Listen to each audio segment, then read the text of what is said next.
अर्ज किया है फलों में मुझे पसंद है सेब, फलों में मुझे पसंद है सेब, अरे बस पे ठीक से चलना वरना कट जाएगी जेब, बोलो वाह वाह। तो मैं हूं प्रिंस और स्वागत करता हूं आपका मैग्नेट ब्रेन्स में।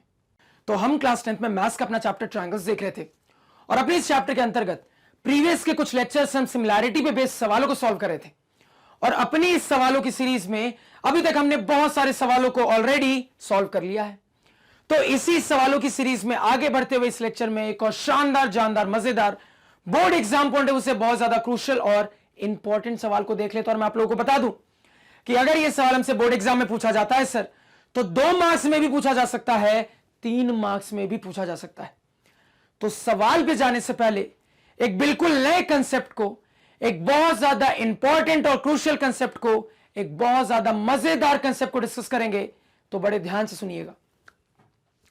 तो अगर मैं आप लोगों को यह बता दूं कि 2 ट्रायंगल्स आपस में कंग्रुएंट है, तो यह सुनते ही आपके दिमाग में क्या क्या चलेगा?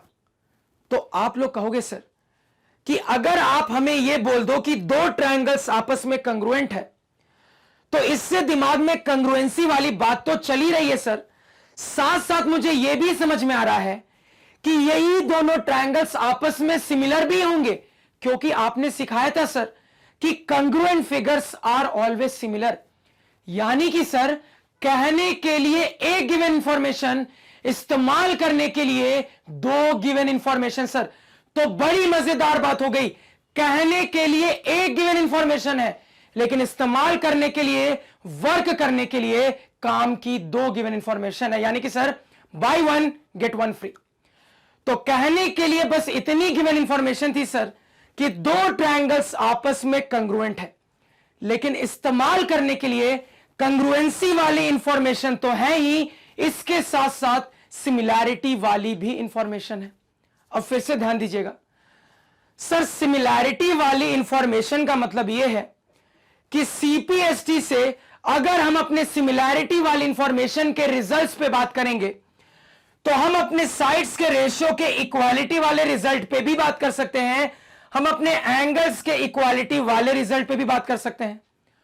और अगर हम अपने कंग्रुएंसी वाले इंफॉर्मेशन पे वर्क करेंगे, तो यहां पे सीपीसीटी के रिजल्ट से हम अपने साइड्स के इक्वालिटी के रिजल्ट पे भी बात कर सकते हैं, हम अपने एंगल्स के इक्वालिटी के रिजल्ट पे भी बात कर सकते हैं। तो ध्यान दीजिएगा, बस एक छोटी सी चीज आपको बताई गई थी, बस एक छोटी सी चीज आपको दी गई थी कि 2 ट्रायंगल्स आपस में कंग्रुएंट है। अब इस छोटी सी गिवन इंफॉर्मेशन से आपके पास इस्तेमाल करने के लिए दुनिया भर की चीजें हैं जो कि साइड और एंगल के टर्म में है। तो एक छोटा सा गिवन डेटा जो कि मुझे बहुत सारी चीजें प्रोवाइड करके दे रहा है, लेकिन इतनी सारी चीजें भी गिवन डेटा के तौर पर रहना थोड़ा सा डेंजरस हो जाता है सर। क्यों? क्योंकि इतने सारे गिवन डेटा को प्रोसेस करना टाइम कंज्यूमिंग होगा सर, और हमारे पास एग्जाम में टाइम नहीं होता है।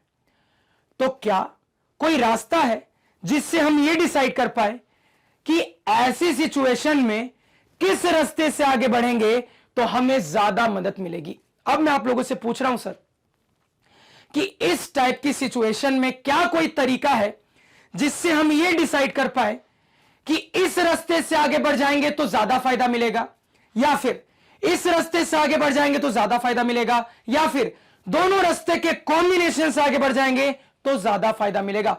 तो क्या कोई तरीका है सर जिससे हम इस बात को डिसाइड कर पाए? तो बिल्कुल तरीका है, जवाब को ध्यान से सुनिएगा। तो पहले तो यह जान लीजिए सर कि जब हम अपने सिमिलैरिटी में साइड या फिर एंगल के रिजल्ट पे बात करते हैं, तो जिस तरीके से राइटिंग ऑर्डर का ध्यान रखते हुए, करस्पॉन्डिंग वाली बात को रिस्पेक्ट करते हुए कहानी साइड और एंगल के लिए यहां पे लिखते हैं ना, बिल्कुल true copy ditto same to same उसी तरीके से करस्पॉन्डिंग राइटिंग ऑर्डर का ध्यान रखते हुए पूरे साइड और एंगल के रिजल्ट की कहानी हम कंग्रुएंसी में भी लिखते हैं सर। इस चीज को यहां पे थोड़ा सा वेरीफाई करके देखते हैं, ध्यान से सुनिएगा। तो मान लो आपको बस इतना बता दिया गया है कि ये दोनों ट्रायंगल्स आपस में कंग्रुएंट है, और यहां से आपसे पूछा जा रहा है कि आप मुझे साइड और एंगल वाले सारे रिजल्ट निकाल के दिखाओ। तो जो तरीके से यहां काम करते थे ना, बिल्कुल उसी तरीके से यहां काम करेंगे। फर्क कहां था है सर? तो फर्क इस बात में आता है कि जब यहां पे साइड की बात होती है तो साइड के रेशो पे बात चलती है, जबकि जब यहां पे साइड पे बात चलती है सर तो साइड्स के इक्वालिटी पे बात चलती है सर। बस यही फर्क दोनों जगह आता है। तो ध्यान दीजिएगा, साइड की बात करते हैं सर। तो यहां पे पहले क्या है सर, एफई। तो एफई के करस्पॉन्डिंग इधर क्या दिख रहा है, जीबी। और राइटिंग ऑर्डर कैसा है सर, तो एफई बोलने के लिए मैं ऐसे चला हूं तो इधर भी राइटिंग ऑर्डर ऐसे ही रहेगा, यानी कि एफई बराबर जीबी। एक रिजल्ट लिखा सर साइड वाला। आगे चलते हैं, अब अपने आगे वाले रिजल्ट पे बात कर लेते हैं सर। तो ईसी, ईसी के करस्पॉन्डिंग यहां पे क्या दिख रहा है सर, बीडी। तो ईसी बोल रहा हूं तो कैसे चल रहा हूं सर, मैं ऐसे चल रहा हूं। तो इस तरफ करस्पॉन्डिंग कैसे चलूंगा, ऐसे ही चलूंगा सर, यानी कि ईसी बराबर बीडी, जैसा कि मुझे दिख रहा है। अगेन सर यहां पे मान लो अपने एफ सी की बात कर लेते हैं। तो एफ सी के करस्पॉन्डिंग यहां पे क्या है सर, तो जीडी है। अब इसके बाद जब मैं एफ सी बोल रहा हूं सर तो मैं कैसे चल रहा हूं, तो एफ सी बोलने के लिए मैं इस तरीके से चल रहा हूं सर, अपने लेफ्ट से राइट की तरफ। अब इसी राइटिंग ऑर्डर के हिसाब से मैं यहां पे भी चलूंगा, यानी कि लेफ्ट से राइट की तरफ, यानी कि एफ सी बराबर क्या हो जाएगा सर, जीडी हो जाएगा। तो आपने यहां पे ऑब्जर्व किया होगा कि सिमिलैरिटी में जो साइड्स के लिए बात करने का तरीका था बिल्कुल वही सेम तरीका यहां पे भी है। फर्क बस इस बात का होता है कि सिमिलैरिटी में जब बात होती है तो साइड के रेशियो पे बात होती है, जबकि जब कंग्रुएंसी में बात होती है तो साइड्स के इक्वालिटी पे बात होती है। लिखने का जो पूरा तरीका है वो डिट्टो दोनों ही जगह है सर, सेम टू सेम है। लिखने का तरीका दोनों ही केस में दोनों जगह बिल्कुल सेम टू सेम है। और यही सेम कहानी एंगल के लिए भी लागू होगी। तो जिस तरीके से आप एंगल्स की बात 1 अल्फाबेट फॉर्म में या फिर 3 अल्फाबेट फॉर्म में यहां पे करते थे सर, बिल्कुल उसी तरीके से सेम टू सेम तरीके से यहां पे भी करोगे। अब एक बड़ी इंटरेस्टिंग चीज को ऑब्जर्व करते हैं, तो बड़े ध्यान से सुनिएगा। तो राइटिंग ऑर्डर के बारे में तो रिवाइज कर लिया सर, अब ध्यान से सुनिएगा मेरी बात को। तो यहां पे मान लो मैंने आप लोगों को यह बता दिया है कि ये दोनों ट्रायंगल्स पर्टिकुलरली आपस में कंग्रुएंट है। ये इंफॉर्मेशन मैंने आप लोगों को प्रोवाइड कर दी है कि triangle FAC is congruent to triangle GBD. ये मैंने आप लोगों को बता दिया। अब देखो, रिजल्ट्स पे बात करने के लिए क्या मुझे ट्रायंगल्स की जरूरत है सर? कोई जरूरत नहीं है, क्योंकि हमें पता है कि कोई अगर हमें सही से नोटेशन दे देना इस चीज का, तो बस उस नोटेशन की मदद से बड़े आसानी से राइटिंग ऑर्डर का ध्यान रखते हुए हम अपने सारे के सारे साइड और एंगल वाले रिजल्ट पे बात कर सकते हैं। तो ध्यान दीजिएगा, तो आपको यहां पे यह बता दिया गया है कि ये दोनों ट्रायंगल्स आपस में कंग्रुएंट है। अब यह बता दिया गया है, यानी कि इनडायरेक्ट तरीके से यह भी बता दिया गया है sir, by one get one free, कि यही दोनों ट्रायंगल्स आपस में सिमिलर भी होंगे। अब सिमिलर होंगे तो इससे आप अपने साइड और एंगल वाले रिजल्ट्स पे बात कर सकते हो। कंग्रुएंट होंगे, इससे अगेन आप अपने साइड और एंगल वाले रिजल्ट पे बात कर सकते हो। तो ध्यान दीजिएगा सर, इस टाइप की सिचुएशन में दोनों ही जगह जो एंगल वाला रिजल्ट होता है ना, वो ट्रू कॉपी होता है, बिल्कुल सेम टू सेम होता है। एक बहुत इंपॉर्टेंट पॉइंट मैंने आप लोगों को बताया, यानी ये वाली सिचुएशन होनी चाहिए जहां पे आपको यह बता दिया गया है कि दो ट्रायंगल्स आपस में कंग्रुएंट है, क्योंकि आपको पता है कि अगर ये दोनों ट्रायंगल्स आपस में कंग्रुएंट है तो ये सिमिलर भी होंगे।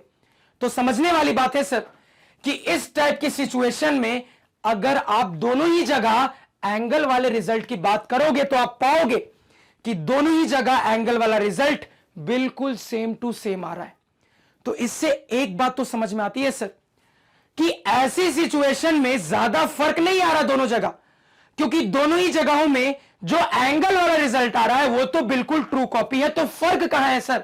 फर्क मेरा यहां पे दोनों ही जगह साइड के केस में। कैसे?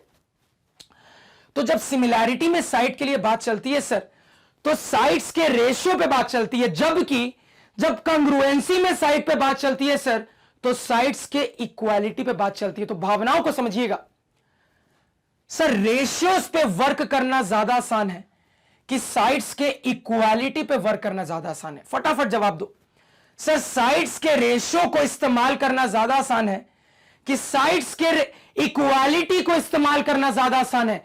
तो यहां पे तुरंत आप लोगों का जवाब आना चाहिए कि अपने पर्सनल एक्सपीरियंस से सवालों में हम ऑब्जर्व कर रहे हैं सर कि साइड्स के रेशियो पे सोचना, साइड्स के रेशियो से वर्क करना बड़ा टफ हो जाता है। लेकिन यहीं पे साइड्स की अगर सीधी सीधी इक्वालिटी होना तो इस्तेमाल करना कंपैरेटिवली ज्यादा इजी होता है सर।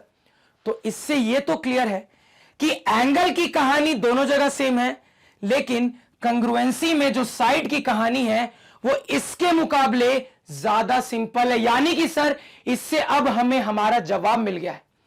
अब हमें यह पता चल चुका है कि अगर कहीं पे किसी भी सवाल में हमें यह बता दिया जाए कि दो ट्रायंगल्स आपस में कंग्रुएंट है, तो हम हमेशा अपने कंग्रुएंसी वाले रास्ते को प्रेफर करते हुए रिजल्ट्स की बात करेंगे। हम ऐसी सिचुएशन में सिमिलैरिटी पे अननेसेसरली नहीं जाएंगे, क्योंकि हमने ऑब्जर्व किया सर कि कंग्रुएंसी वाले रास्ते पे बात करने पे हमारे पास जो साइड और एंगल के रिजल्ट्स आते हैं उन पे सोचना ज्यादा आसान हो जाता है। इसी वजह से यह तरीका ज्यादा फेवरेबल है सर। क्लियरली यह बात हमें यहां पे ऑब्जर्व हो रही है। तो अभी तक जितना मैंने बोला उसमें जितनी चीजें आप लोगों को इंपॉर्टेंट लगी, फटाफट लाइन से कॉपी पे नोट डाउन करो। इसको भी इसी तरीके से कॉपी पे नोट डाउन कर लेना। इतना क्लियर है सभी को? यह पूरा फंडा सभी को समझ में आ रहा है? आना चाहिए। अब एक और इंटरेस्टिंग फैक्ट, क्या लिखा है थोड़ा पढ़ना है। यहां पे लिखा हुआ है sir, congruency is a special case of similarity where both the triangles are of equal size। अब देखो बड़ी इंटरेस्टिंग बात बोली गई। यहां पे बोला जा रहा है सर कि एक्चुअली में अगर आप लोग थोड़ा ध्यान से ऑब्जर्व करो तो कंग्रुएंसी सिमिलैरिटी अलग अलग चीजें नहीं है। एक्चुअली में कंग्रुएंसी सिमिलैरिटी का ही एक सब पार्ट है। एक्चुअली में सर कंग्रुएंसी सिमिलैरिटी का ही एक सब पार्ट है, सिमिलैरिटी का ही एक स्पेशल केस है जहां पे आपके ट्रायंगल्स का साइज बिल्कुल सेम होता है सर। अब थोड़ा सा डेफिनेशन पे चलते हैं, इस बात को समझने के लिए ध्यान दीजिएगा। अगर मैं आप लोगों से पूछूं सर कि कंग्रुएंसी की डेफिनेशन क्या कहती है, क्या जवाब दोगे? तुरंत बोलोगे सर कि कंग्रुएंसी की डेफिनेशन कहती है कि अगर हमारे ट्रायंगल्स सेम शेप के भी हैं, इसके साथ साथ सेम साइज के भी हैं, तो ऐसी सिचुएशन में हम कह देते हैं कि हमारे ट्रायंगल्स कंग्रुएंट होंगे। यहीं पे अगर मैं आपसे सिमिलैरिटी का डेफिनेशन पूछ लूं तो क्या जवाब दोगे? तब आप बोलोगे सर कि सिमिलैरिटी के लिए बस एक ही रिक्वायरमेंट होती है कि हमारे ट्रायंगल्स सेम शेप के होने चाहिए, सेम साइज के नहीं भी हैं तो कोई दिक्कत नहीं है सर। यानी कि सिमिलैरिटी के होने के लिए सेम शेप के होना जरूरी है, सेम साइज का हो भी सकता है नहीं भी हो सकता है, कोई दिक्कत नहीं है। अब थोड़ा सा ऑब्जर्व करेंगे सर, यानी कि इससे मुझे बहुत अच्छे से क्लियर है सर, और हमने कई बार देख भी लिया है सर कि हम अपने अनइक्वल साइज के ट्रायंगल्स को सिमिलर साबित कर सकते हैं। तो सर कुछ इस टाइप का रिजल्ट हमारे पास आएगा सिमिलर साबित करने के बाद। तो देखो थोड़ा सा ऑब्जर्व करोगे ना, तो मैंने आपको क्या बोला? मैंने ये बोला है सर कि कंग्रुएंसी एक्चुअली में सिमिलैरिटी का ही एक स्पेशल केस है जहां पे आपके ट्रायंगल्स सेम साइज के हो जाते हैं। तो हम लोग थोड़ा सा सोचेंगे ना तो यहां से यहां पहुंच सकते हैं। कैसे? ध्यान दीजिएगा। तो हम लोग ऑलरेडी ऑब्जर्व कर चुके हैं सर कि इस टाइप की सिचुएशन में एंगल की कहानी दोनों ही जगह सेम होती है, फर्क आता है साइड की कहानी में। तो ध्यान दीजिएगा सर, अगर अनइक्वल साइज के ट्रायंगल सिमिलर है और यहां पे मुझे यह पता हो कि कौन सा साइड किसके साथ करस्पॉन्डिंग जा रहा है, जैसे एग्जांपल के लिए मान लो ये इसके साथ करस्पॉन्डिंग है, ये इसके साथ करस्पॉन्डिंग है, ये इसके साथ करस्पॉन्डिंग है, तो अगर मुझे यह पता चल जाए सर कौन सा साइड किसके साथ करस्पॉन्डिंग है, तो सिमिलर साबित करने के बाद हमें बहुत क्लियरली यह दिख जाता है कि हमारे दोनों ट्रायंगल्स के करस्पॉन्डिंग साइड्स का जो रेशियो है सर वो रेशियो बराबर है। ठीक है, अब ध्यान दीजिएगा। लेकिन यहीं पे जब हम अपने कंग्रुएंसी पे बात कर लेते हैं सर, तो कंग्रुएंसी के लिए क्या होता है? दोनों ट्रायंगल्स सेम शेप के साथ साथ सेम साइज के भी होने चाहिए। तो ध्यान दीजिएगा, यहां पे अगर मैं इस बड़े वाले ट्रायंगल को पिचका दूं इस तरीके से कि ये बिल्कुल सेम शेप का हो जाए, तो सेम शेप होने का क्या मतलब है सर? अब मैं इसको इसके ऊपर ओवरलैप कर सकता हूं। तो अगर मैं अपने करस्पॉन्डिंग वाली बात को रेस्पेक्ट करते हुए इसको इसके ऊपर ओवरलैप कर दूंगा सर, तो मेरे करस्पॉन्डिंग साइड्स इक्वल होने लगेंगे। ये क्लियरली मुझे अपने फिगर से ऑब्जर्व हो रहा है। तो ध्यान दीजिएगा यहां से कैसे यहां पे पहुंच रहे। तो आपने अपने अनइक्वल साइज के ट्रायंगल्स को एक्सपैंड करके या कंप्रेस करके इक्वल साइज का ट्रायंगल बनाया, और जैसे ही आपने ऐसा किया तो देखो क्या हुआ। जैसे ही आपने ऐसा किया सर, तो ये जो बराबर रेशियोस था ना, ये 1 के बराबर आ गया। अब जैसे ही ये 1 के बराबर आया तो आप यहां से यहां पहुंच गए। कैसे सर? चेक कर लो। तो FE बाय GB बराबर 1 यानी कि FE बराबर GB जैसा कि मुझे दिख रहा है। सर EC बाय BD बराबर 1 यानी कि EC बराबर BD जैसा कि मुझे दिख रहा है। सर FC बाय GD बराबर 1 क्रॉस मल्टीप्लाई यानी कि सर FC बराबर GD जैसा कि मुझे दिख रहा है। यानी कि सर जैसे ही मेरे अनइक्वल साइज के ट्रायंगल्स कंप्रेस या एक्सपैंड करने के बाद सेम साइज के बन जाते हैं तो ऑब्वियस सी बात है सर कि पूरा का पूरा ट्रायंगल एक के ऊपर एक अच्छे तरीके से ओवरलैप हो जाएगा। तो ओवरलैप होने का मतलब यह है सर कि करस्पॉन्डिंग साइड्स आपस में बराबर हो रहे हैं। मतलब करस्पॉन्डिंग साइड्स अगर आपस में बराबर हो रहे हैं तो उनका रेशियो क्या है सर? रेशियो 1 के बराबर है। तो हम बड़ी आसानी से थोड़ा सा सोचते हुए यहां से यहां पे पहुंच जा रहे हैं। तो अब हमें बहुत अच्छे से क्लियर हो रहा है कि एक्चुअली में कंग्रुएंसी सिमिलैरिटी का ही एक स्पेशल केस है जहां पे आपके ट्रायंगल्स सेम साइज के हो जाते हैं। क्या यह बात आप लोगों को यहां पे दिख रही है? बिल्कुल दिखनी चाहिए। तो अब से इस पॉइंट को भी दिमाग में रखिएगा। एक बहुत इंपॉर्टेंट पॉइंट, एक बहुत क्रूशियल पॉइंट। तो यहां तक जितनी चीजें बताई आई होप आपको समझ में आया होगा, इस कंसेप्ट में मजा आया होगा। अब लौटते हैं सर सवाल पे। तो सबसे पहले अपने सवाल को पढ़ लेते हैं, ध्यान दीजिएगा। तो सवाल ने हमें एक फिगर प्रोवाइड करके यहां पे दे दिया है सर, ठीक है। अब फिगर प्रोवाइड करने के बाद मुझे यहां पे क्लियरली अपने फिगर में मल्टीपल ट्रायंगल्स ऑब्जर्व हो रहे हैं, बहुत सारे ट्रायंगल्स ऑब्जर्व हो रहे हैं। तो कमेंट सेक्शन में फटाफट आप लोग गिन के बताइएगा, काउंट करके बताइएगा कि इन टोटल इस फिगर में कितने ट्रायंगल्स हैं। यह मैं आपको इसलिए कहता हूं हर एक लेक्चर में क्योंकि इससे आपके रीजनिंग के एक वैरायटी के सवाल की बहुत अच्छी प्रैक्टिस हो रही है। क्योंकि मैंने आपको बताया था कि आगे जाके किसी भी कंपटीशन की तैयारी करोगे तो रीजनिंग पढ़नी पड़ेगी, और रीजनिंग में काउंटिंग द फिगर का एक सवाल गारंटेड रहता ही रहता है। इतना सभी को क्लियर है? तो सभी को काउंट करके बताना है कि इस फिगर में इन टोटल कितने ट्रायंगल्स हैं। अब देखो यहां पे, अब फिगर देने के बाद आगे सवाल मेरे को बोल रहा है triangle FEC is congruent to triangle GBD and angle 1 बराबर angle 2। Prove that triangle ADE is similar to triangle ABC।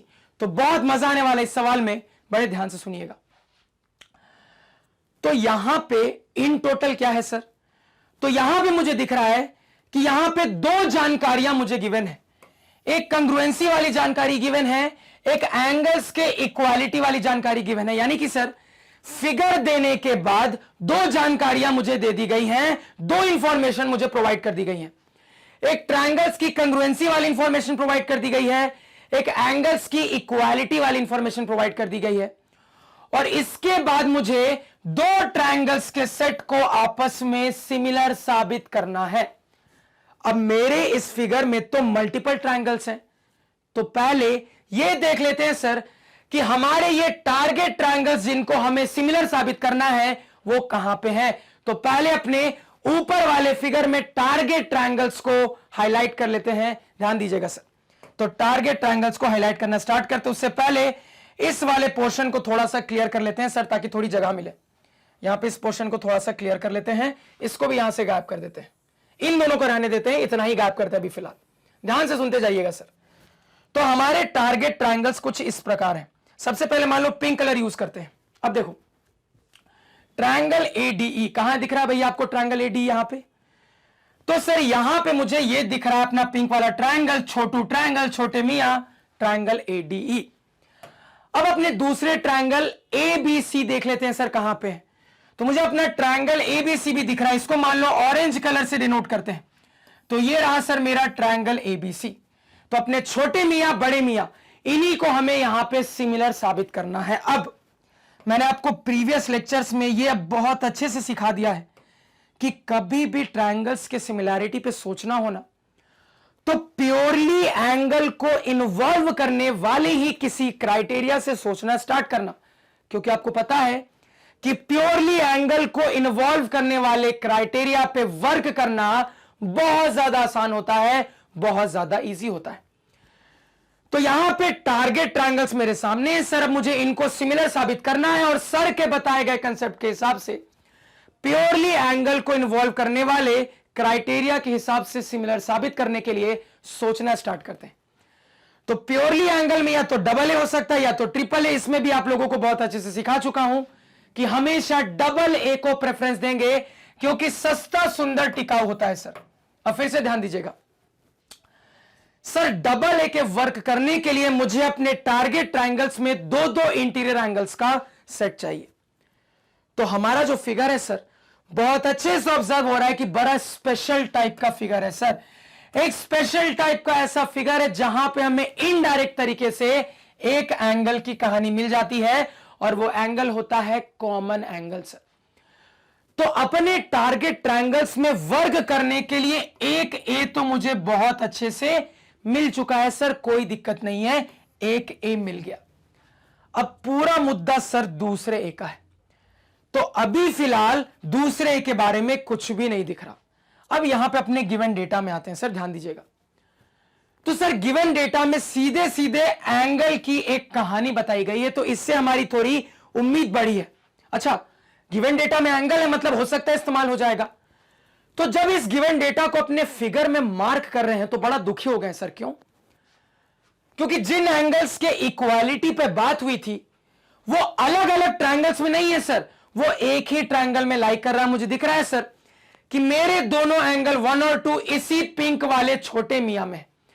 अगर अलग अलग ट्रायंगल्स में होते तब डबल ए पे बात हो जाती, कोई दिक्कत नहीं है सर। लेकिन चूंकि सेम ट्रायंगल में है तो अभी फिलहाल डबल ए के हिसाब से मेरे किसी काम का नहीं है ये एंगल वाला गिवन डेटा।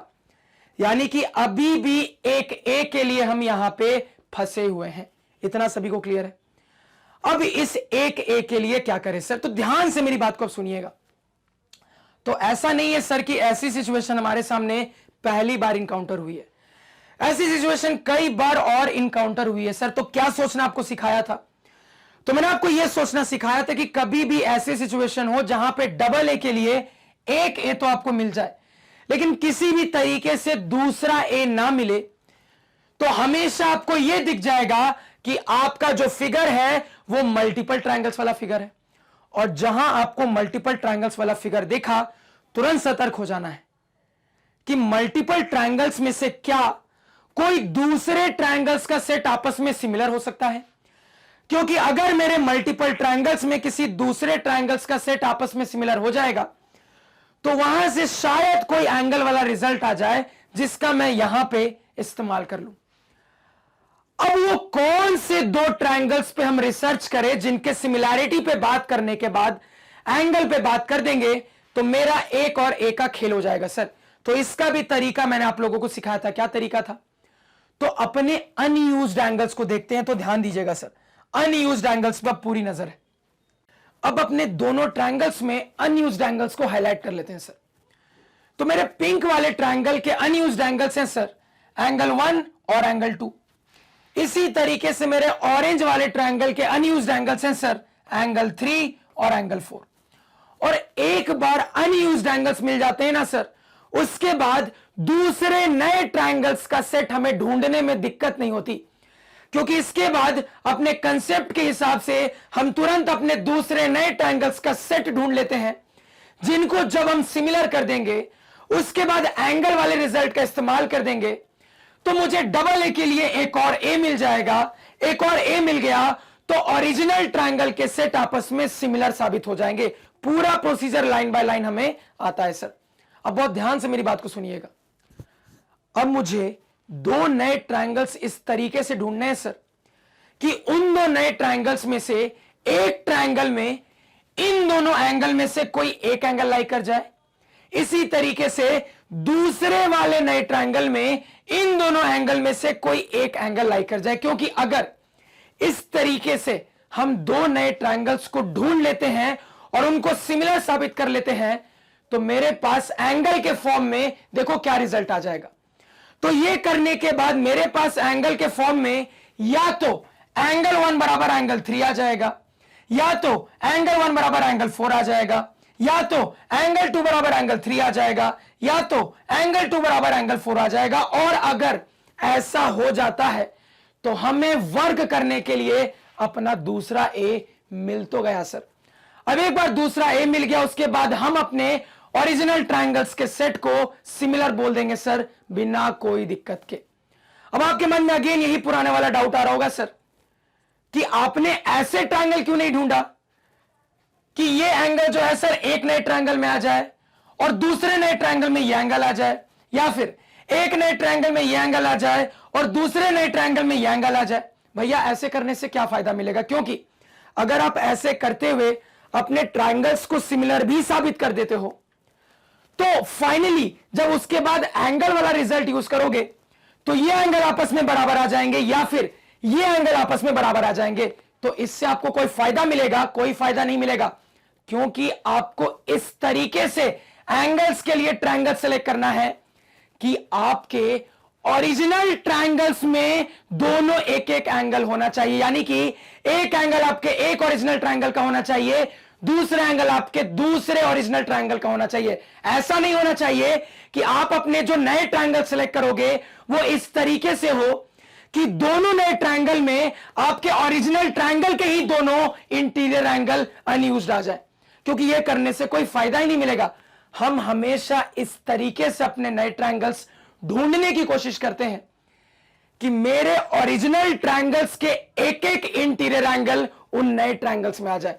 हम बिल्कुल भी ऐसा नहीं करते हैं कि एक ही ओरिजिनल ट्रायंगल के दोनों एंगल दो नए ट्रायंगल में मिल जाए, क्योंकि यह करने से अल्टीमेटली कोई भी फायदा नहीं मिलता है। और यह चीज मैं आपको ऑलरेडी पहले ही लेक्चर्स में, पिछले लेक्चर्स में समझा चुका हूं सर। क्लियर है? यानी कि मुझे इस तरीके से अपने दो नए ट्रायंगल्स को ढूंढना है सर कि दो नए ट्रायंगल्स में से एक नए ट्रायंगल में एंगल 1 या फिर एंगल 2 में से कोई एंगल आ जाए। इसी तरीके से दूसरे नए वाले ट्रायंगल में एंगल 3 या फिर एंगल 4 में से कोई एक एंगल आ जाए, क्योंकि अगर ऐसा कर देता हूं और उसके बाद मैं अपने नए ट्रायंगल्स को सिमिलर साबित कर देता हूं तो अल्टीमेटली मेरे पास अपने एंगल वाले रिजल्ट को यूज करते हुए एंगल 1 बराबर एंगल 3 आ जाएगा, या फिर एंगल 1 बराबर एंगल 4 आ जाएगा, या फिर एंगल 2 बराबर एंगल 3 आ जाएगा, या फिर एंगल 2 बराबर एंगल 4 आ जाएगा। और यही चार में से कोई एक मेरे काम का रिजल्ट होगा, क्योंकि उसी के बाद डबल ए के दूसरे ए पे बात हो पाएगी और हमारे ओरिजिनल ट्रायंगल्स का सेट सिमिलर साबित हो पाएगा। क्लियर है? तो ट्रायंगल्स ढूंढना स्टार्ट करते। अब यहां पे फिर से ध्यान दीजिएगा, देखो यहां पे चीजें बड़ी क्रिटिकल हो रही है, ध्यान से सुनना। तो अगर मैं अपने नीचे वाले एंगल्स के लिए ट्रायंगल ढूंढने की बात करूं ना सर, तो बड़ी आसानी से नया ट्रायंगल मिल रहा है। ध्यान से देखना सर, अगर मैं अपने इस वाले नए ट्रायंगल को सेलेक्ट कर लेता हूं ना तो इस एंगल की बात हो जाएगी, या फिर अगर मैं इसको नहीं करना चाहता तो अगर मैं सर इसको सेलेक्ट कर लेता हूं तो इस वाले की बात हो जाएगी। यानी कि सर इन दो में से एक एंगल के लिए मुझे अपने नए ट्रायंगल मिल जा रहे हैं। ठीक, अब देखो, अब ऊपर चलते हैं। अब मेरा टारगेट है सर कि क्या मैं किसी दूसरे ट्रायंगल के अंदर इन दोनों में से कोई एक एंगल फिट कर सकता हूं। तो जब मैंने ऑब्जर्व किया तो मुझे दिख रहा है सर कि एक्चुअली में इस पिंक ट्रायंगल के अलावा कोई भी दूसरा ट्रायंगल हो ही नहीं सकता जिसके अंदर आप इन दोनों में से किसी भी एक एंगल को फिट कर पाओ। यानी कि सर इन एंगल्स को रखने के लिए पिंक वाले ट्रायंगल के अलावा कोई दूसरा ट्रायंगल आपको नहीं मिल रहा है। यानी कि इन एंगल्स में से किसी भी एक एंगल पे भी अगर आपको बात करनी है तो आप इसी पुराने ट्रायंगल पे अभी भी फंसे हो सर, क्योंकि इनके लिए कोई नया ट्रायंगल आपको मिल ही नहीं रहा। ऑब्जर्व कर लो, नहीं मिल रहा है सर। चलो कोई दिक्कत नहीं है, ध्यान देना आप मेरी बात को।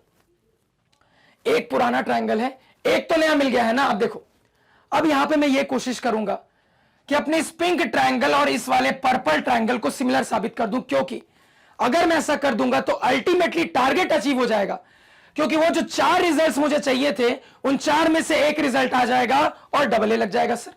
लेकिन अपने इन दो ट्रायंगल्स को ऑब्जर्व करूं तो क्या कुछ भी आपको गिवन डेटा में ऐसा दिख रहा है जिससे आप इन ट्रायंगल्स को सिमिलर कर पाओगे?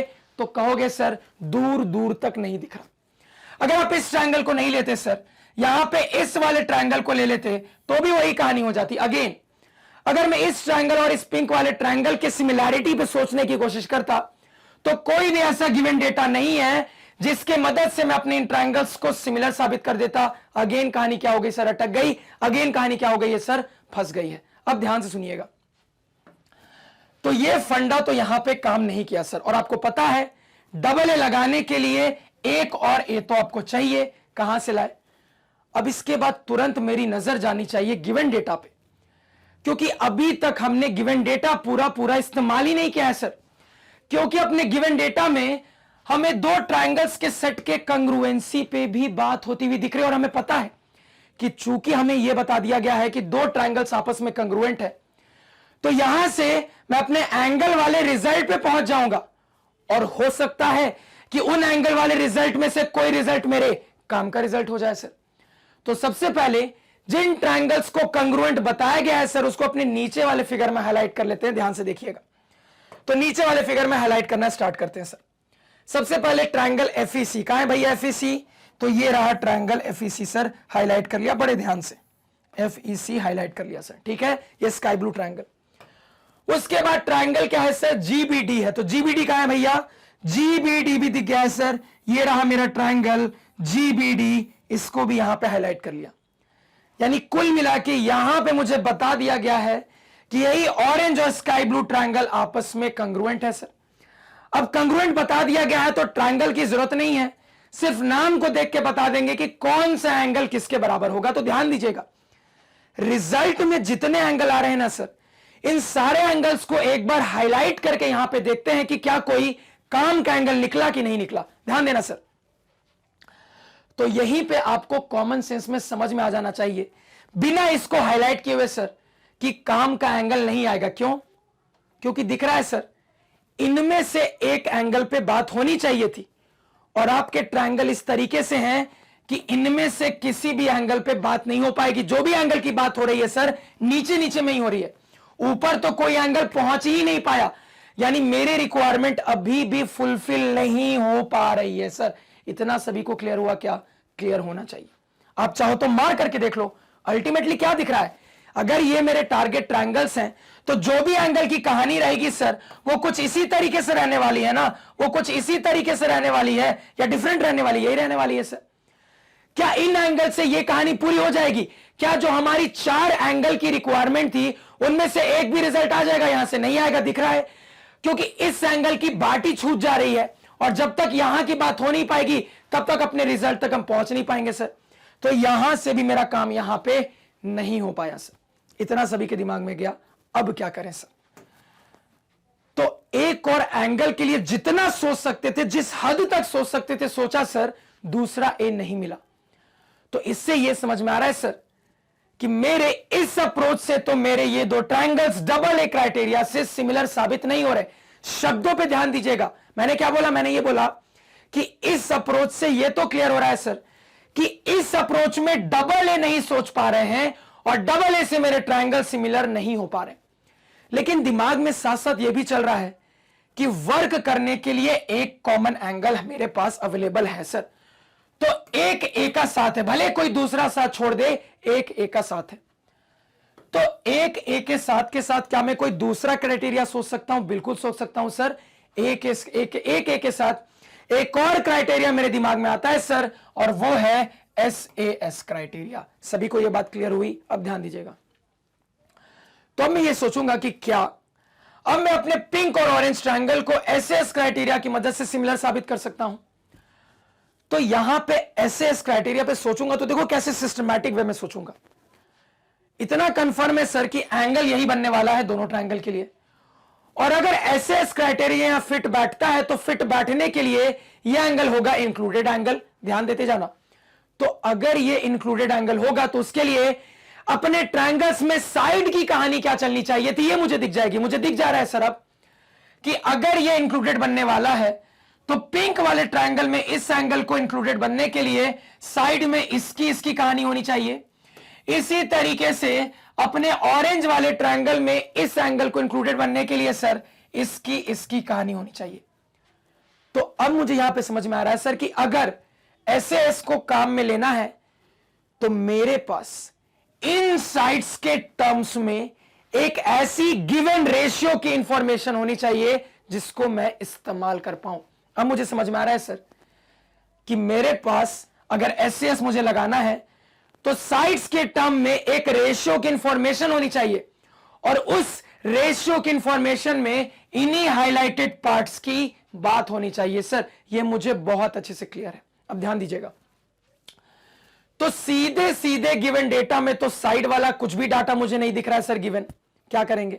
अब फिर से वही अप्रोच जो हम सीख के आ रहे हैं कि सीधे सीधे गिवन में साइड वाला कोई भी डाटा नहीं मिला, लेकिन चूंकि मल्टीपल ट्रायंगल वाला फिगर है तो एक चांस बनता है कि शायद कोई दूसरे ट्रायंगल्स के सेट सिमिलर होंगे, वहां से मैं अपने साइड वाला एक ऐसा रिजल्ट इस्तेमाल करूंगा जो कि मुझे इन पार्ट्स पे बात करवा देगा।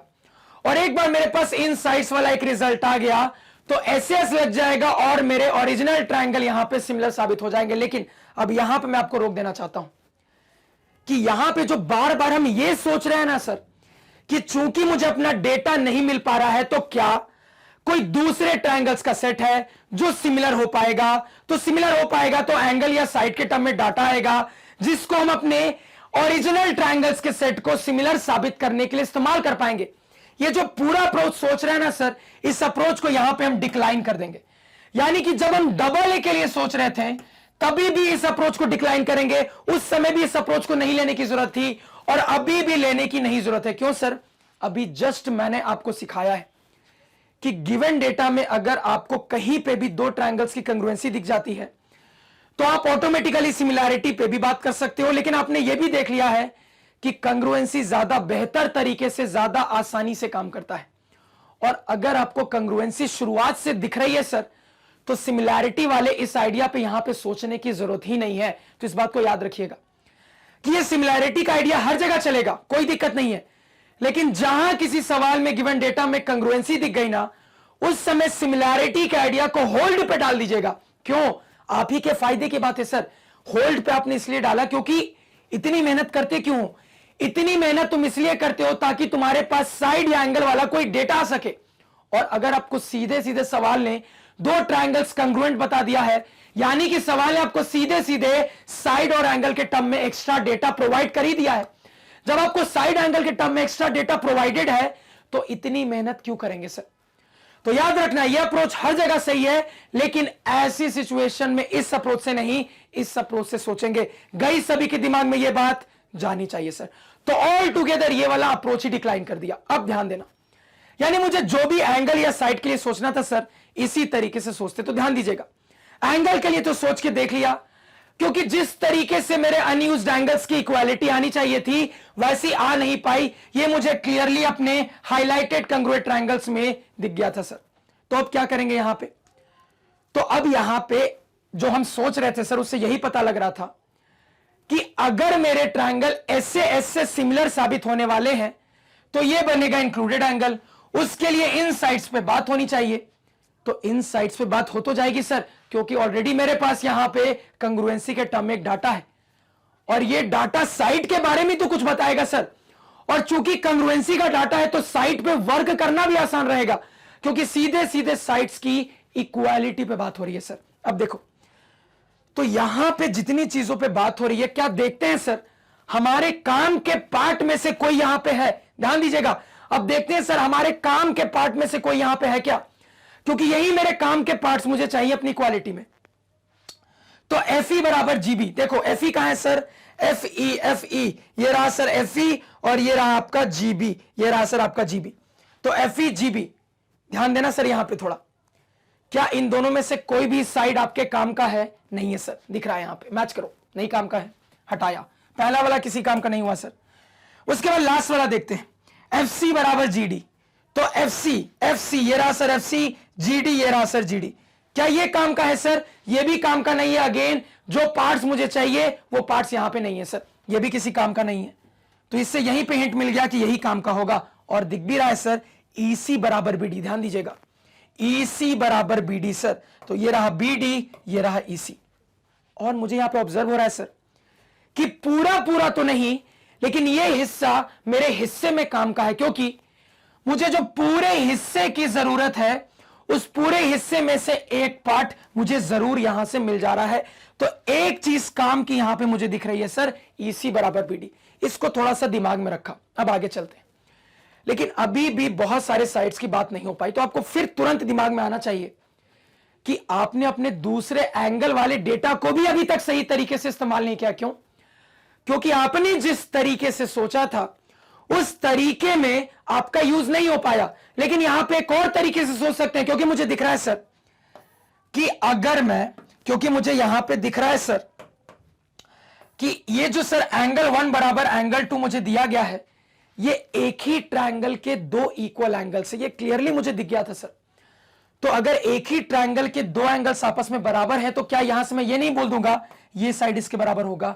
बिल्कुल बोल दूंगा सर, मैं यहां से बड़ी आसानी से वाली बात बोल दूंगा। तो जो साइड की एक प्रॉब्लम थी ना सर, वो भी सॉर्ट आउट हो गई, क्योंकि यहां पे इस आइसोसेलेस वाली कहानी से अगेन मेरे पास एक और डाटा इसके साथ साथ आ चुका है सर, कि मेरा जो AD है वो AE के बराबर है। मेरा जो AD है सर वो किसके बराबर है? तो AD AE के बराबर है सर। तो वर्क करने के लिए एक और डाटा मेरे पास यहां पे आ चुका है साइड के टर्म में। अब यहां पे थोड़ा सा दिमाग लगा दोगे तो आपका SS लग जाएगा। कैसे? फिर से ध्यान दीजिएगा। तो सर हमें बहुत अच्छे से पता है कि AD AE बराबर आ चुका है। ध्यान से सुनिएगा सर, AD बराबर AE ये आ चुका है सर। AD बराबर, प्लस नहीं बराबर, AD बराबर AE ये आ चुका है सर मेरे पास। अब देखो, मुझे पता है सर कि इसमें इसको जोड़ देंगे तो पूरा आ जाएगा, इसमें इसको जोड़ देंगे तो पूरा आ जाएगा। तो सर यहां पे हिस्सों पे बात हो रही है, पूरे पे अभी फिलहाल बात नहीं हो रही, लेकिन हम पूरे पे पहुंच सकते हैं। अगर अपने हिस्सों को जोड़ देंगे तो पूरे पे पहुंच सकते हैं। अब यहां से हिंट मिला कि हिस्सों को जोड़ना पड़ेगा। अब हिस्सों को किस तरीके से जोड़ना है सर, कैसे सोचेंगे? ध्यान दीजिएगा। तो आपको बता दिया गया है सर कि AD AE आपस में बराबर है, ठीक है, इस रिजल्ट को लिखा। अब सर ये एक इक्वेशन का फॉर्मेट, और मुझे पता है कि अगर अपनी इक्वेशन के फॉर्मेट में दोनों जगह मैं एक ही ऑपरेशन करता हूं तो इससे ओवरऑल इक्वेशन पे कोई फर्क नहीं पड़ता। तो अगर मैं दोनों जगह एक ही चीज को ऐड कर दूंगा तो क्या इससे पूरे इक्वेशन पे कोई फर्क पड़ेगा? नहीं पड़ेगा सर। तो AD, ध्यान देना। तो सर मुझे पता है कि AD में अगर मैं DB को जोड़ दूंगा तो मेरा काम हो जाएगा। मुझे पता है सर AD में DB को जोड़ दूंगा तो मेरा पूरा हिस्सा आ जाएगा, और मुझे अपने पूरे हिस्से की जरूरत है, तो AD में DB को जोड़ देता हूं। तो ऑब्वियस सी बात है सर, इक्वेशन का फॉर्मेट है, जो भी करेंगे दोनों साइड करेंगे। तो एडिंग DB बोथ साइड्स, तो ध्यान देना सर, AD प्लस DB बराबर AE प्लस DB। क्लियर है? तो AD प्लस DB क्या बन गया सर? तो AD प्लस DB आपका AB बन गया। अब इंटरेस्टिंग, AE प्लस DB, तो AB यहां है, DB यहां है, लेकिन आपका यहां पे तुरंत दिमाग चलना चाहिए सर कि हम यहां पे साबित कर चुके हैं कि मेरा ये जो BD है या फिर DB है वो EC के बराबर है। सर हम साबित कर चुके हैं। तो अगर ऐसा है सर, तो क्या इस DB को मैं EC से रिप्लेस नहीं कर सकता? बिल्कुल कर सकता हूं। और अब अगर मैं ऐसा कर दूंगा सर, तो AE प्लस EC यानी कि AC बन जाएगा। तो अल्टीमेटली आपने AB और AC को बराबर प्रूव कर दिया सर। अल्टीमेटली आपने AB और AC को यहां पे बराबर प्रूव कर दिया सर। अब पूरे पूरे हिस्से मेरे पास है, अब कोई दिक्कत नहीं है, क्योंकि अब यहां पे फाइनलाइज होके AB बराबर AC भी एक रिजल्ट आ चुका है। अब देखो यहां पे कितने सवाल में छोटे छोटे सवाल बन सकते थे। तो आपने AB बराबर AC साबित किया, यानी कि आपने ट्रायंगल को आइसोसेलेस साबित कर दिया। हो सकता तो सवाल पूछ देता कि check if triangle ABC is isosceles और नॉट। जवाब क्या देते? बिल्कुल है सर। मान लो सवाल आपसे पूछ देता प्रूफ दैट AB बराबर AC, ये भी प्रूफ कर दिया। तो देखो बीच में कितने छोटे छोटे सवाल भी बन रहे हैं। अब आगे लौटते हैं सर सवाल पे अपने ओरिजिनल। तो ये हमने यहां पे साबित कर दिया। तो अब ध्यान दीजिएगा, अब यहां पे पार्ट्स को हटा देते हैं। तो मेरे पास ये आ चुका है सर कि ये इसके बराबर है, और मेरे पास ये भी आ चुका है सर कि ये इसके बराबर है। और मुझे अपने SAS को लगाने के लिए दोनों ट्रायंगल में बहुत अच्छे से पता है सर कि अपने दोनों ट्रायंगल के करस्पॉन्डिंग साइड की कहानी ढूंढते हैं। अब मुद्दा यह है सर कि छोटे वाले ट्रायंगल के काम के ये साइड्स, बड़े वाले ट्रायंगल के काम के ये साइड्स। तो मुद्दा यह है सर कि छोटे वाले का ये साइड इसके साथ करस्पॉन्डिंग बनाएगा बड़े वाले में। तो अगर ऐसा होगा तो ये इसके साथ करस्पॉन्डिंग बना लेगा। और अगर ऐसा नहीं होता है सर, तो एक और पॉसिबिलिटी ऐसी भी हो सकती है यहां पे कि ये जो छोटा वाला हो सर, ये इस बड़े के साथ करस्पॉन्डिंग बना ले, और अगेन यहां पे ये जो आपका सर इस तरफ से छोटा वाला हो सर, ये आपका इसके साथ करस्पॉन्डिंग बना ले। एक ऐसे भी कहानी बन सकती है सर, इस तरीके से भी करस्पॉन्डिंग सोचा जा सकता है। अब ध्यान दीजिएगा, आप यहां पे दोनों तरीके से करस्पॉन्डिंग बना सकते हो। बहुत ध्यान से देखना, चीजें बहुत इंटरेस्टिंग हो रही है, ध्यान से सुनते जाना। मान लो सबसे पहले अपने रेड वाला तरीका देख लेते हैं। तो रेड वाले में अगर मैं करस्पॉन्डिंग की कहानी बनाऊंगा तो क्या हो जाएगा सर? ध्यान देना। तो रेड वाले के लिए अगर मैं इस छोटे को इस बड़े के साथ करस्पॉन्डिंग बनाऊंगा तो मेरे पास आ जाएगा AD बाई AB, बिल्कुल ध्यान से देखते जाइएगा, AD बाई AB आ जाएगा सर। अब देखो AD बाई AB अभी अभी आपने साबित किया है कि AD AE के बराबर है और यहां पे AB AC के बराबर है, यानी कि यहां पे AE बराबर आपका AC भी प्रूव हो गया सर। तो AD बाई AB बराबर AE बाई AC, तो यहां पे आपको क्लियरली सर इस अप्रोच से डबल एस का 2s का सिस्टम लगता हुआ दिख रहा है सर। यहां पे क्लियरली आप ये साइट की कहानी ऑब्जर्व कर पा रहे हो। ये तो आया ही, एक और चीज आ सकती थी सर, ध्यान से सुनना सर। यहां से ऐसा भी हो सकता था कि अब अगर मैं अपने पर्पल वाले पे चले जाऊं तब मेरा क्या कंडीशन बनता सर साइट के लिए। तो पर्पल वाले टिक को लेता हूं सर, तो AD और इस तरफ से इसका करस्पॉन्डिंग बन जाता आपका सर AC। तो AD बाई AC बराबर, ध्यान दीजिएगा सर, AD AE के बराबर है तो AD को AE से रिप्लेस कर दिया, AC AB के बराबर है तो AC को AB से रिप्लेस कर दिया। तो AD बाई AC बराबर AE बाई EB, यानी कि सर इसका इसके साथ करस्पॉन्डिंग, इसका इसके साथ करस्पॉन्डिंग, ऐसे बन के भी सर SS लग रहा है। तो दोनों तरीके से यहां पे SS लगता हुआ दिख रहा है। अब ध्यान देना है, अब आपको दोनों रास्ते से आगे नहीं बढ़ना है। यहां पे आपके पास ऐसा नहीं है कि खुली छूट है कि किसी भी रास्ते से आगे बढ़ जाओ, क्योंकि ध्यान दीजिएगा, आपको पता है सर जिस तरीके से आप लिख रहे हो उससे आपके ट्रायंगल के राइटिंग ऑर्डर में फर्क आएगा। और यहां पे ये फर्क बहुत इंपॉर्टेंट है, क्योंकि ऑलरेडी सवाल में स्पेसिफाई करके बता दिया गया है कि आपको अपने ट्रायंगल को इसी तरीके से सिमिलर साबित करना है। तो अगर इस तरीके से सिमिलर साबित करना है सर, तो ध्यान दीजिएगा, अगर इस तरीके से सिमिलर साबित करना है सर, तो साइड का यहां पे क्या रिजल्ट आता, तो आपके पास साइड के रिजल्ट में AD डिवाइडेड बाई AB आता सर। तो AD बाई AB यहां दिख रहा है कि यहां दिख रहा है सर, कहोगे AD बाई AB यहां दिख रहा है, यानी कि आपको ये वाला रिजल्ट सेलेक्ट करना पड़ेगा सवाल के हिसाब से। अगर अगर अगर अगर अगर सवाल बस इतना बोलता, चेक इफ, लफ्जों पे ध्यान देना, check if triangle ADC ADE is similar to triangle ABC, तो अगर चेक इफ बोला है तो हमें पता है सर चेक इफ में कोई दिक्कत नहीं है, फिर मेरे पास खुली छूट थी, फिर मैं इसका इस्तेमाल कर देता या इसका इस्तेमाल करके SS बोल देता, फिर कोई दिक्कत नहीं थी। लेकिन यहां पे नोटेशन के फॉर्म में आपको बता दिया है कि इसी तरीके से सिमिलर साबित करना है, इसलिए आपको अपने काम वाले रिजल्ट को ही यूज करना पड़ेगा। और आपको दिख रहा है यहां नाम से कि AD का कॉम्बिनेशन AB के साथ जाएगा, इस नाम के नोटेशन के हिसाब से, इसी वजह से हमने इसको डिस्कार्ड किया, इसको सिलेक्ट किया। अब मेरे पास बहुत ही आसानी से मुझे दिख रहा है सर AD बाई AB बराबर AE डिवाइडेड बाई AC है, और ये इंक्लूडेड एंगल दोनों ही ट्रायंगल में है सर। तो मैं अपने SS क्राइटेरिया से दोनों ट्रायंगल्स को सिमिलर बोल दूंगा, कहानी खत्म, पैसा हजम। फंडा सभी को समझ में आया, चीजें नोट डाउन करें जो भी इंपॉर्टेंट लगे, फटाफट नोट डाउन करो। क्लियर? तो बहुत सारी इंपॉर्टेंट चीजें एक लेक्चर में बता रहा हूं, ध्यान से सुनते जाइए। अब देखो, ये जो अप्रोच मैंने आपको सॉल्व करने का बताया आपको किसी बुक में नहीं मिलेगा, ठीक है? तो ये एक सोचने का तरीका। अब एक और सोचने का तरीका हो सकता था सर, और वो आपको जनरली बुक्स में मिल जाएगा। क्या तरीका? ध्यान से सुनना। तो सर यहां पे दूसरा सोचने का देखो तरीका क्या होता। तो यहां पे याद करो, वापिस से थोड़ा सा पीछे जाओ, तो हम डबल ए की मदद से अपने ट्रायंगल्स को सिमिलर साबित करने की कोशिश कर रहे थे। तो एक ए तो मिल जा रहा था, दूसरा ए नहीं मिला था। अब दूसरा ए चूंकि नहीं मिल पाया तो साइड की ओर गए सर। तो जब साइड की ओर गए तो देखो क्या दिखा, बहुत ध्यान से समझना सर। साइड की ओर जाने के बाद मुझे यह दिख गया कि AD AE के बराबर है और आपका DB जो है सर EC के बराबर है। ये दिखा ना सर साइड की ओर जाने पे कि AD AE के बराबर है, DB आपका EC के बराबर है, ये दिख गया था। अब यहां पे आपकी नजर यहां पे भी जानी चाहिए सर कि बड़ा स्पेशल टाइप का ट्रायंगल है जहां पे AD AE के बराबर है, DB EC के बराबर है। यानी कि अगर ऐसा है सर तो मैं कुछ ऐसा बोल सकता हूं, ध्यान देना सर। यहां पे अगर कोई मुझसे पूछ दे कि AD बाई DB क्या होगा, तो सर AD AE के बराबर है, AD को A से रिप्लेस कर दिया सर। DB EC के बराबर है, DB को EC से रिप्लेस कर दिया।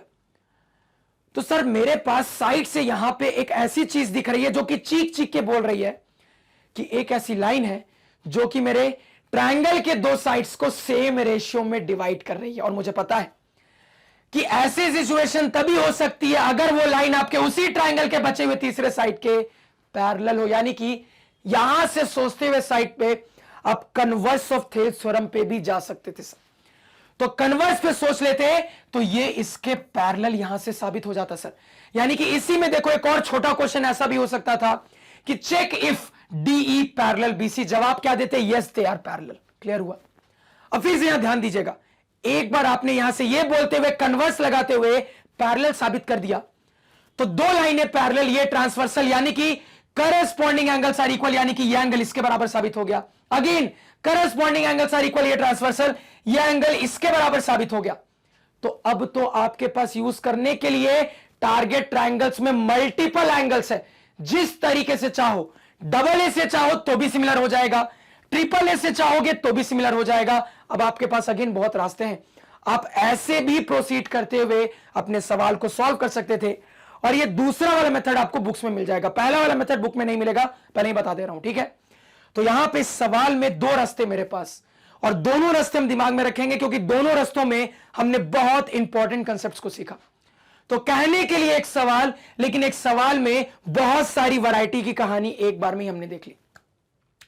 तो उम्मीद करूंगा कि इस लेक्चर में जितना भी कुछ मैंने आपको समझाया सब कुछ क्लियर है, कहीं कोई डाउट नहीं है। इन केस कहीं पे कोई भी डाउट होता है तो मेरे इस लेक्चर को उस पॉइंट पे दोबारा देखें, आपका डाउट अपने आप क्लियर हो जाएगा। अगर इसके बाद भी डाउट क्लियर नहीं होता तो जरूर से मुझे कमेंट सेक्शन में बताएं। तो आज के पढ़ाए हुए नोट्स आप हमारे ऑफिशियल वेबसाइट magnetbrains.com से डाउनलोड कर सकते हैं, जिसका लिंक वीडियो के डिस्क्रिप्शन में है।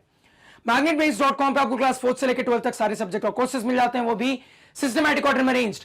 और मैग्नेट ब्रेन्स दूसरे चैनलों जैसा नहीं है जहां पे आपको शुरुआत के 1-2 चैप्टर तो फ्री में मिले और बाकी का कंटेंट चार्ज किया जाए।